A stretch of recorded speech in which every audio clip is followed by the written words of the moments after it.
All right, welcome to another episode of War Daddies. We got Jose.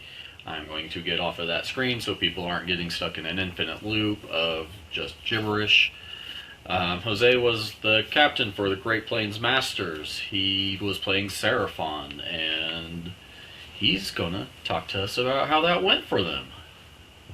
So, So it was super fun. It was our first real team event outside of our Summergeddon that we did last year, kind of in prep.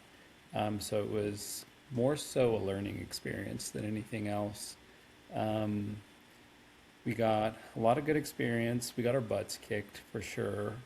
We ended up last place, but I think the experience that we took from it is going to go a long way with, helping us do better in the future. yeah, always good to have learning experiences. So, Laurent was saying that this Masters was like prepped for like October, but because LVO was moved, the Masters had to change. Do you think that hurt you guys at all? I think so. I think it messed up a lot of the original plans for the original team to go. I'm not for sure, but we had a lot of drops because originally our team was supposed to be the top eight ranking players from the Great Plains Masters region, and most of them ended up dropping, all but I think LaRon and Dawn were from the original eight. Everyone else was had to step in because of drops. So I think that played a big part. And then the timeline moving also, we were affected by an extra update, Battle Scroll update. So I think that played a big part too, and a lot of people having to pivot last minute with their lists. Or I'm actually not sure. I don't remember when it was announced. Was it? I don't remember how long or how much, how far in advance they were let know that it changed to January. Uh, if I recall, I think it was like once the LVO announcement was put out, they then had to move, Oh, okay. So and they also maybe had not to so maybe not so dodge. much as far as like points go or like list writing goes, but I think it did change plans for people at least traveling because I think traveling in January, the first week or second week of January or whenever it was, is more difficult than going in like October just because it's right after holidays and it makes it financially more difficult for people. And I think that was a big part too as to why a lot of the players dropped. Yeah, I didn't realize that we had that many drop. I thought we were maybe like half and half, but you're saying only two of our top eight was actually there. Yeah, I think it was just Dawn and LaRon, and then everyone else. It was just like whoever else was available after from that point forward. And then even after they had settled on the team, after those initial like six drops, they still had to like drop a couple more times because a few other people backed out. I think I was given maybe a month in advance notice that I was going. And That's not a so lot of time. no. And so I kind of hopped in, and at the same time, well, I stepped in for Keegan, which was the supposed to be the original captain. Okay. And I think they had worked a lot of stuff out as far as like, team composition and like who was running what. And that kind of just fell apart towards the end. And then when I joined, they had lost the captain and the player. And so they were trying to figure out a new captain and asked if I wanted to do it. And I said, sure, why not? So how was that for a learning experience that you weren't ready for? It was definitely like sink or swim situation, but I feel like we did the best that we could with the time that we had to plan and prep and everything. Um, the big takeaway from me was just prep. How much time and effort goes into prepping for a tournament like that. People get like super into the statistics and like building spreadsheets and like figuring out everyone's best matchups, like figuring out your red, green, and yellow matchups into everyone, and then picking out battle plans and building certain lists into certain battle plans. And yeah, just there's just tons and tons of work that you can put um, into prep before you even get to the tournament. And I think that goes a long way. I think the teams that did better are those teams that spend a lot of time doing that prep work and that legwork before they get there. Yeah, being prepared going into that kind of thing saves a lot of the mind drain going into it. Like, oh, Yes. I gotta make sure that my guys aren't going to worry about this match, and they're not worried about that match, Yeah. and we do have a couple people that have spreadsheets galore in the Great Plains. Yes. That would have probably been wonderful if we could have enlisted him to help us. Yeah, Travis. Yeah, that would Yeah, have been that would have been great because I had to kind of figure out how to build those spreadsheets like on the spot. But yeah, having him or at least reaching out to him, I think in the future to build those for us at least would be super helpful. yeah, and we can throw him under that bus right now because he can't defend himself. Right. Sorry, Travis, not entirely, but love your spreadsheets. Um, so did you like the list that you ended up taking? So I do have that pulled up for people watching. In hindsight, not really. This is more of what I had put together that I had a few games like practice with since the Battle Scroll update. This one is more centered around the Spawn recursion. Now that it's reliable, that we can just spend the CP on it to bring it back or to bring units back. I think this would do better in a just general GT format rather than a teams format. Um, Hindsight's 2020, of course, but I think going into teams again, I would just build something more skewed, like going Croak or something, Croak and Warriors, or if I was going to play attacker, like something more like Agrodon heavy or just like full cav, full send type thing. But I think Seraphon's better at defending, so probably Croak and Warriors would be like the answer. Yeah, I think most of the Seraphon lists were lots of Chargers, it seemed. The At the teams tournament, there was a few that were pretty similar to the list to my list here, but there was also I think Brian did the best, and he was running Crow Castle. I think there maybe was Charger heavy list, which those can be good too into the right matchups, right? Because all of the Chargers are only rend one. So if you Yeah, hit like anything with an army with 3 up saves, you're kind of not killing. yeah. Croak defending on a map with a bunch of warriors that's half and half. You're not moving that. Yes. It's going to be a nightmare. Yeah, and I think that's the play. Love Seraphon. They're always fun. Who doesn't like blasting people with Croak? Yeah, yeah. So you had all the responsibility for pairings.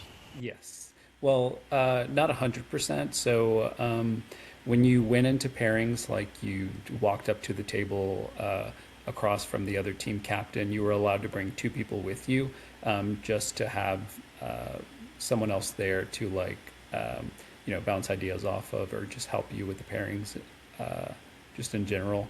And I chose to bring Laron with me and Joe Butchich. Okay. So we kind of course, we would like before we went into the pairing round, we would get together with the team and work out, look at the opponent's lists and kind of figure out what our green, yellow, red matchups were, and then with that information, we went in, and then Joe and Laurent would help me with the actual pairings. Do you think you guys did pretty good on getting your greens and reds matched up? Yeah, we kind of had a plan, of course, going into it. So we would have our defenders picked out for each round.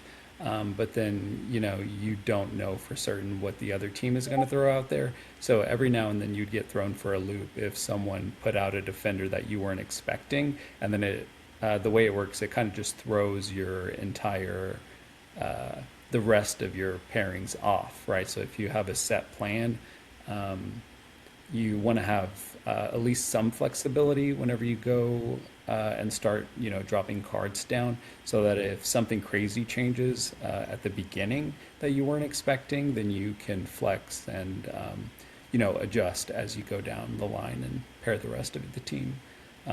But there were some surprises. I think we did pretty good on a lot of them. Between the three of us, Laron and Joe and I, we have a pretty good, understanding of all the armies and what would play well into each other. So with with the lists that we had, I think that we did a pretty good job of pairing everyone together. We did get some wins. It wasn't all just losses, so I think that's a win for us. Yeah, it did look like the first round going against the Pacific Northwest was your roughest match. Yes, it didn't help that we got some rough pairings. Like, yeah, round one we got PNW, which was the reigning champs. So that was rough. And some team compositions were just like better than ours. So it was like it was an uphill battle in the pairing process to begin with. Yeah, we're so with everyone dropping. Was it mostly comfort army picks that you guys were using, or Yeah, so I think that was another big thing that we were at a disadvantage on, I feel like, because everyone was running their comfort armies, like the armies that they do the best with. And so the team composition as a whole wasn't built, um, to be the most as effective as possible, right? To be the best composition to be able to handle like other teams as good as we could have. But um, yeah, everyone was running like the armies that they felt the most comfortable with. So I think a lot of the wins that we got came from that. Were just squeezed out because our players knew their army super well. so do you think next year, um, which we don't have our top eight locked in yet because we're about halfway through the season, but you think with the knowledge that the team gathered this year, do you think passing some of this forward will help them not make some of the same mistakes? Yeah, for sure. I think even if the players that were on the team this year aren't on the team next year, will at least be able to have some input when it comes to the composition and what armies everyone should be running. It makes it a little bit easier when those top eight players play more than one army. So that way, whenever you go to build your composition, you have a little bit of wiggle room and you can shift things around just to say, have the right number of like attacking lists and defending lists. Because some armies are just innately better at like um, being like attackers or being defenders, and I think that helps a lot. Yeah, I could think of like um, the Seraphon being croak heavy would be one of the best defenders you could ask for, Yeah. and if someone was taking 20 or 10 chosen, it's like, well, yeah, you want them to attack because they're gonna just go murder stuff. Yeah. Yeah, lists like that where it's just some armies you can just send them into something and they're just going to win. It helps a lot just because of the way the format is with it being like points differential. So, say for instance, like Dan's list, where it's like, yeah, Chosen, Varangard, Bellacore, like you can send that into something, and um, if you get the right matchup for him, he's going to blow somebody out, and that's always the goal. Those are always fun to see, but never be on the receiving end. Right. Um, Let's see. So, do you think that the skew lists, like not having any, kind of hurt you guys a lot? Yeah, for sure.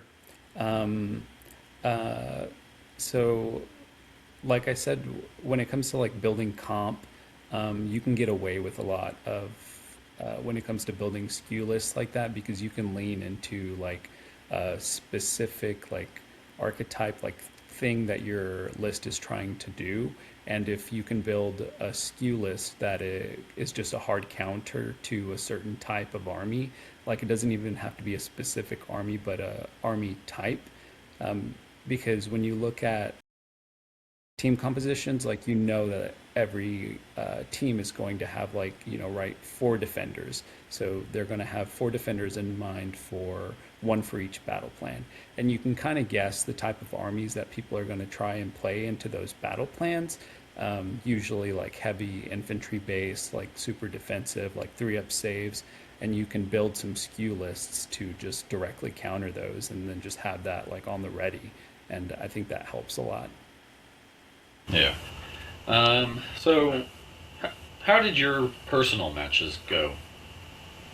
Oh gosh, the whole weekend or that whole weekend is a blur because I was not only like playing my matches, but I was also playing like the whole mini game of the pairings. So let me pull them up so that I have them. Um, Give me 1 second.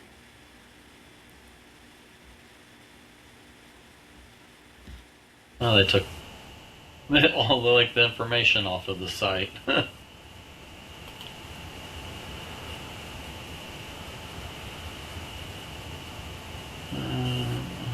Okay, so my first match was into the Pacific Northwest team. Um, I played Bryce.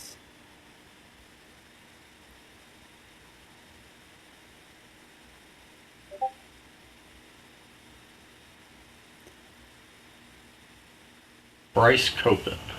I believe so, yeah.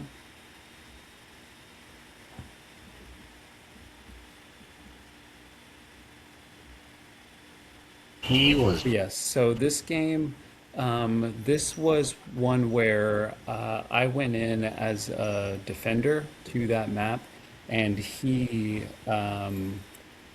I was given the choice of going into him or something else. I don't remember what the army was, but I picked this one because the map was good for me. And this map, I think. Um, I want to say that all of maybe like one or two units died the whole game because we were both playing just I think it was like maybe like a yellow matchup for both of us to where like either of us could have won. But we both played it super defensive and we were just focused on getting our points. So I think we didn't engage, like, there was no combat until like maybe turn three. And then even in turn three, I want to say like maybe one unit died. And then we didn't have any more fights until like turns 4 and 5. And we both, I think he had intercept and recover. So I just kept my 3 units away, and I think he had master the paths also. So I just kept those heroes away and just denied him from getting those tactics. So we were just playing for objectives on the board. And that was it. I want to say that game was super close. I think it was only maybe like a 5 point difference or something like that. Because, yeah, we just both played super cagey. We both just got our points. And then, but I mean, that's what you kind of have to do in the teams when it comes to the teams format because you're kind of hoping on your attackers to Score those. score big and score those points, and basically you just don't want to lose by a lot. And so I think that was both of our mentality going into that game. So it was very, very low key, chill game. We both kind of just did our thing, didn't do a whole lot of fighting, scored our points, and that was it. Yeah. And then you went into KO for the next round. Man, Kenneth, that was rough. Yeah, Kenneth is a super good player. If you guys don't know him, he's one of Yeah. the Texas guys. He's super He good. he came up to the Oklahoma Open and played with like zero sleep. Yeah, yeah, yeah. He's really good. Um, yeah, the KO matchup, I basically just had to hug pieces of obscuring terrain, and so just by being KO, it forces me to play like a really specific way to where I had to hug those obscuring pieces of terrain, and he kind of just ran around and did whatever he wanted to because I had to wait. I took the -1 rend asterism because he did have quite a bit of like actually fighting KO units, but he still has enough shooting output to just lift units of mine off the board if I leave them like out in the open. And then my list, the one I took specifically, doesn't have the speed to be able to catch him as he's running around. So I kind of had to wait for him to like come and engage me, which he just was smart enough not to come engage me in the -1 rend territory.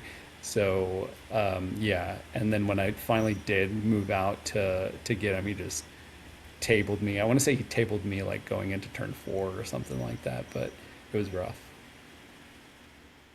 Never fun to go against KO.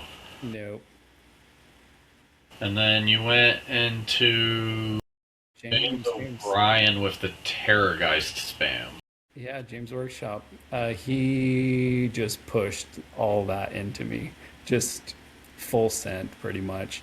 I think he made me go first, I want to say, and then I just pushed up a little bit, and then he sent everything in, pushed up what he could, and then got a double turn from 2 to 3, pushed everything in, like killed the Slan, killed a bunch of stuff, and it was just over. He just full sent into me. It was rough. As that list is supposed to do. Yeah, it was the perfect counter for my list. But I want to say that my other option wasn't great. Um, but yeah, it was rough. You wish you'd That one picked was the rough. other option. Yeah.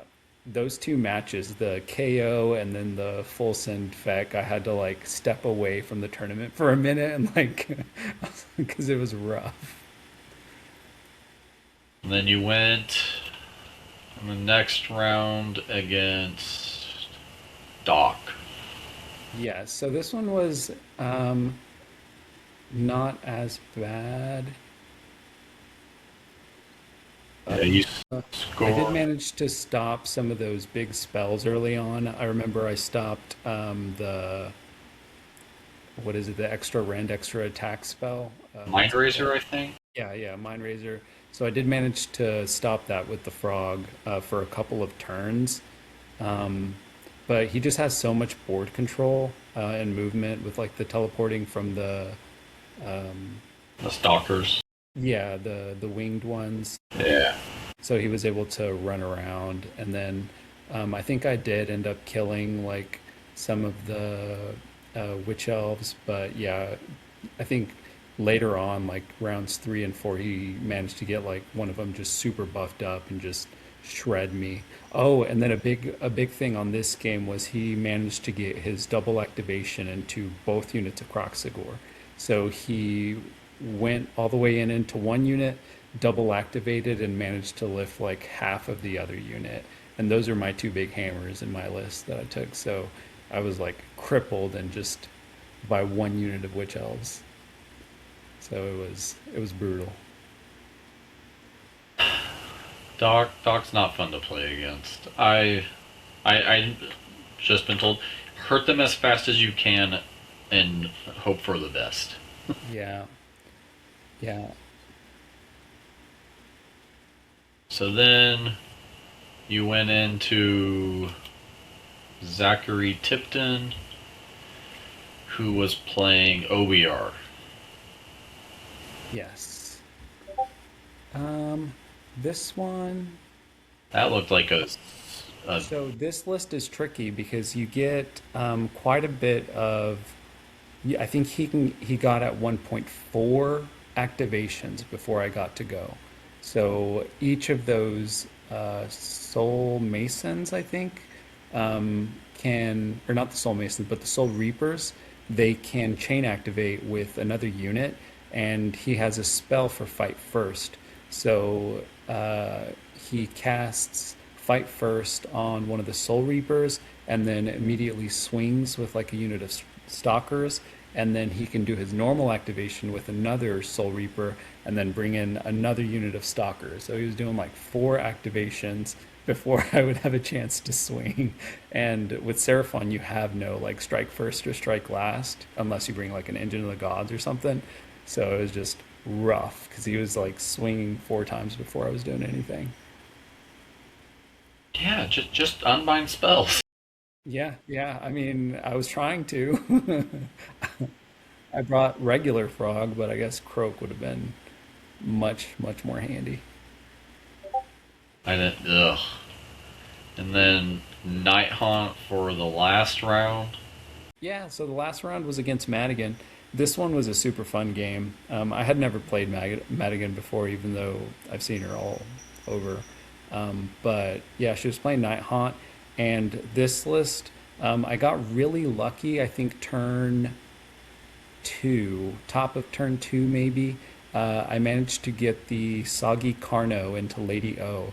And Lady O has a thing where she can only be like hit and wound on fives, so it's fives and fives. And I managed to get, I think, one attack through with the jaws from the Carno into her, and she had miscast turn one, so she had damage on her already. And then I want to say I hit her with the Realm Shaper at the start of my turn two. So she had like a damage or two on her from blowing herself up, and then another like damage or two from me hitting her with the Realm Shaper because she had moved the little sepulchres, their terrain faction piece, right next to her so that she could get the healing from it. And so I zapped it, and the Carno went in, did the five damage on the jaw attacks because she already had damage on her, and she failed all her ward saves, and Lady O just died. And that was through like her ethereal save, through like a four up ward, and yeah, it was very very unlikely that that ever happens again, but it was pretty funny. But yeah, Sometimes you need that luck. yep. And then she managed to kill the Slan. I want to say like turn three with the not the corpse guard, but what's that thing called? Coach. The big, yeah, the coach. So that thing has, it's super fast, and it can 3d6 charge. So it managed to get all the way to the frog and kill it. So that killed my recursion. And then she was really smart about like pushing into me, like even after I had killed a bunch of her stuff, because she managed to zone out my recursion around the frog. Because when I bring stuff back, it has to be wholly within 12 of the Slan. But she had like surrounded him enough to where I couldn't do any of my recursion. And then I failed my teleport because I was running the teleport sub faction to try and get the frog out of there. And yeah, failed my three up, and then she like surrounded me, and that was pretty much it after she killed the Slong. But it was, yeah, it was super close. It was super fun. It was a great time to play against her. So was Madigan your favorite match over the whole tournament? I think so. And we were playing on Paths of the Fae, which was my like second time playing that battle plan. It's actually not that bad. That's the one where like you pick models up and set them back down, isn't it? Yeah, you pick two objectives as the underdog, and then you remove all the models within 6 inches of the objective, which is like the 40 millimeter circle. So it's actually a wider area than just on the objective. It's like everything on the objective and a couple inches out. So it's a lot of stuff that can be removed. And then you just take turns setting them back up, and underdog has priority. So If you pick two objectives and then you're the underdog, you can set a unit back on the center of it, and then basically that objective is yours, and they can't set anything else on it. Which it's super fun, but it can be a little wacky. So you want to see that map in more tournaments, or do you want it just shuffled away and I ignored? think it would be fun. Both of us had a lot of units, so it didn't really, it wasn't that terrible for us. But if I think if you're playing something more elite, like Gargants would be awful because if you've got like two Gargants like close to an objective and they just both get removed from the table, like that's half your army. Yeah, you didn't want our Gargant player on that map at all. Yeah, or anything elite like Slaves to Darkness, like Chosen or anything like that. Like having those units gone for like a turn, it would be crippling, I feel like. Yeah. So who do you think was the hardest match over the whole event for you? For me, I think the only one that was like unwinnable was either that KO matchup against Kenneth or the Feck, like the Monster Mash Feck. Both of those were just rough. All the other ones, like in hindsight, I feel like I could have probably played them better, like especially like in hindsight, of course, like knowing the studying on the armies a little bit more, like I feel like I could have done better. But those two, like there's just nothing I could have done against it.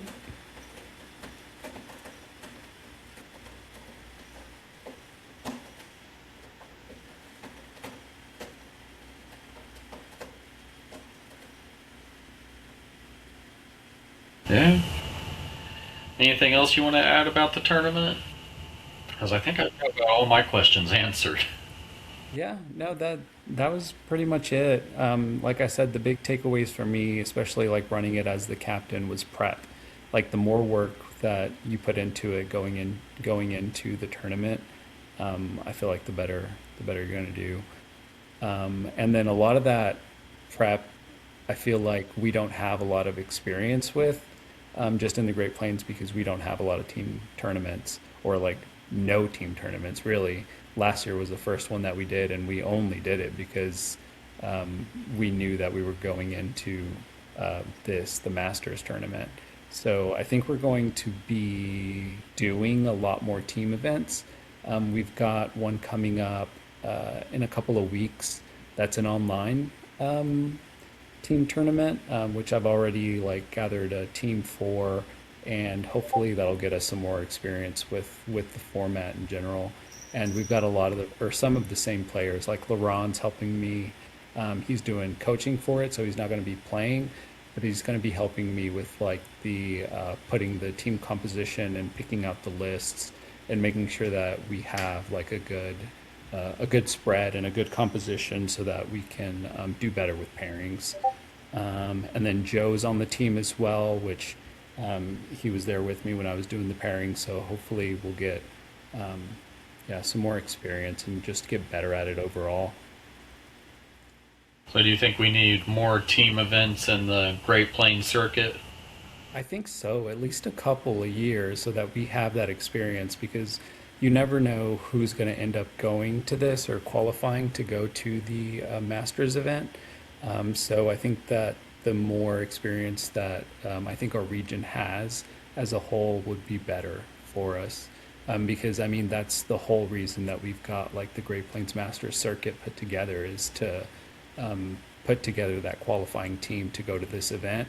So, with that much like weight being put on our entire season revolving around this, I feel like everyone needs to have more experience with it.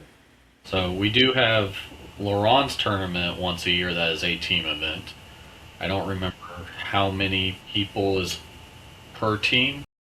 Yeah, they do have one. I don't remember. It's Wayfair, but it was the same day as the Oklahoma Open this last year.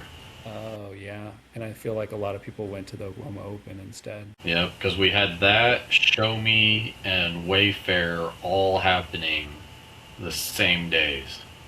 Yeah, so maybe spread those out so more people can go to the team event. Yeah. Because hopefully also like us trying to push for more team events will like spark that interest in people to want to do that format. Because it's almost like its own separate thing. At least the pairing process is like, or process is its own separate game that you have to play. Yeah, I think that part looks absolutely fascinating to get to do. It's like that's what I want to do. That like hits my buttons for like playing card games and stuff. It's like, Yeah. yes, this is stuff I would love. Yeah, and the more that I've like sat around and like thought about it, it basically is just like its own card game that you go into. Because when you're building your composition and your list, it's like you're building your deck for that card game. And then you're trying to win that card game before you go even like before you start playing actual Warhammer games. So it's pretty fun. Yeah. So you got, are you in charge of one of the teams for Sparkle coming up for Summergeddon?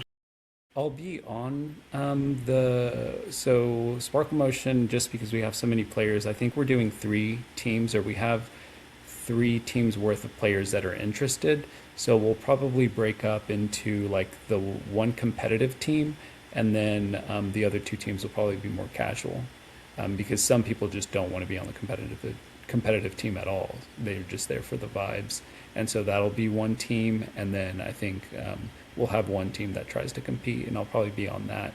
And if I'm not the captain on it, I'll probably be at least helping with um, the composition and helping with the pairings and stuff like that.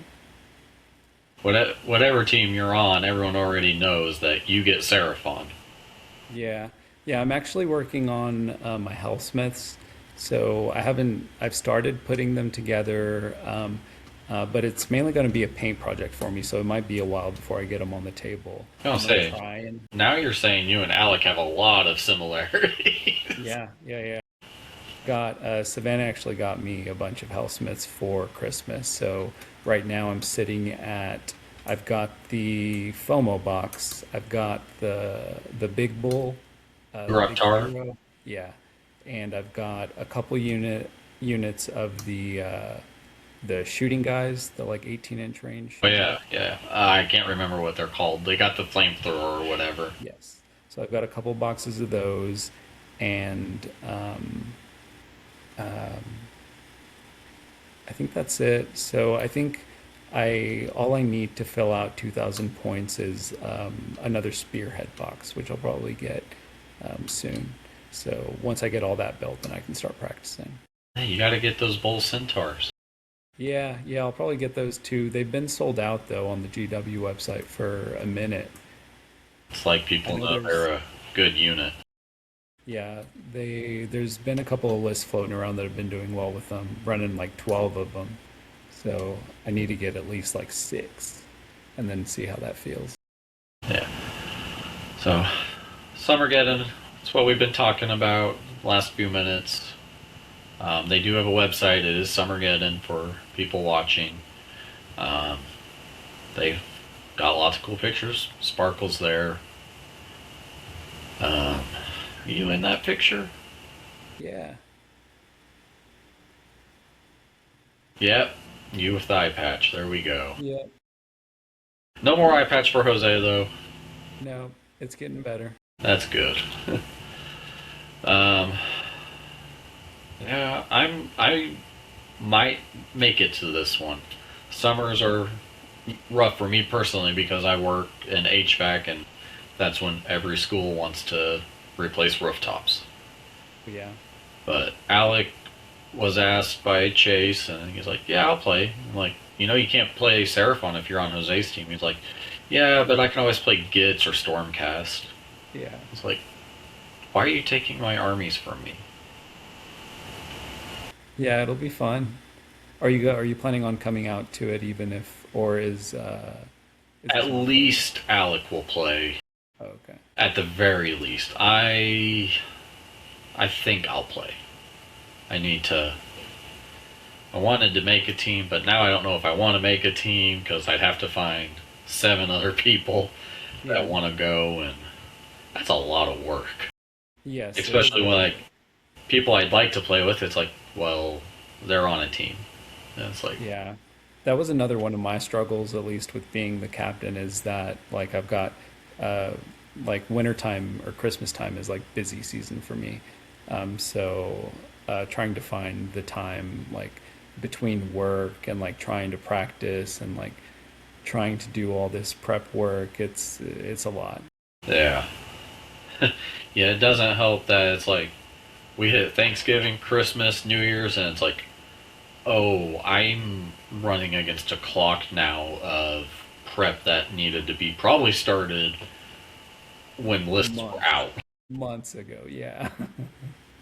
And it's like, yeah, you can kind of start doing it months in advance because it's like, oh, we're going to have person who wants to play this and person who wants to play this. Okay, how can we skew those to the pack? Right. Right. And then I think what a lot of teams do is they'll build those lists out in advance and then just find pilots for them, right? Because if you get those good matchups, or if you can build your team composition like in advance, then it's easier to just switch pilots last minute. Like someone can learn to play an army pretty quick if you know what you're doing, or if you're at least somewhat familiar with the army, you can learn to run it. If it's just one list that you have to learn to play. And so I think that's what a lot of teams do, and that's why a lot of teams have uh, like standby players or like extra players so that they can just jump in and pick up those lists. So those lists are already like set in stone in advance, and so you can just practice those same lists. Yeah, it did kind of seem like when we were going through the lists of, oh, here's what these group of players all think is the best Sylvaneth list. Yeah. It was like, I think we saw three or four that was like 30 Spite Revenants, and it's like, okay, that's Yeah. not what I expect out of Sylvaneth. I expect Kurnoth, Bugs, Alariel, Belthanos, and here it's just a bunch of little bodies that went out and did scouting for free every turn. Yeah, there was a couple armies like that. So was Slanesh. Slanesh is not like a pick you'd think you'd see, but at least like three of the teams had the same list that was just like 20 Twin Souls and Glutos and just Yeah. ink. Yeah. It was like, Which, I don't want to touch that with any yeah. army that is elite. Yeah. Oh, losing attacks is brutal. So, alright. So, once again, people, go to Summergeddon, build a team, or you can play this other stuff: Blood Bowl, Kill Team, MCP. But we're here. We're focused on Age of Sigmar because it's fun. We love it. There's a bunch of crazy stuff. It looks like they got video from last year. Awesome.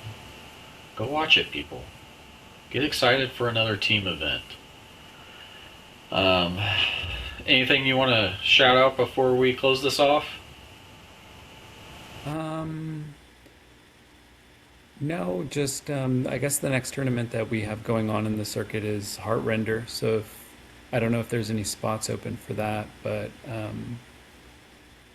Heartrender's our next big one, and then they of course push back Laron's tournament, Midwest Bash. So Yep. that's probably going to have more spots open. So yeah, go to those. Heartrender, I believe, is waitlisted. The 50 was hit, and I think it's 8 people deep. I think I heard. And then yeah, Midwest Bash has, I believe, still plenty of tickets open. We're looking March 13th and 14th, I believe, for that, or 13th to 15th because they do a teams event on Friday for doubles. So those are the next two big events coming up. So, and you're going to Bash now, right? Yes, I should be able to make it now. Awesome. Well, then I'll hope to see you there. And Heartrender. Yep. Thanks for coming. Yeah. Thanks for having me.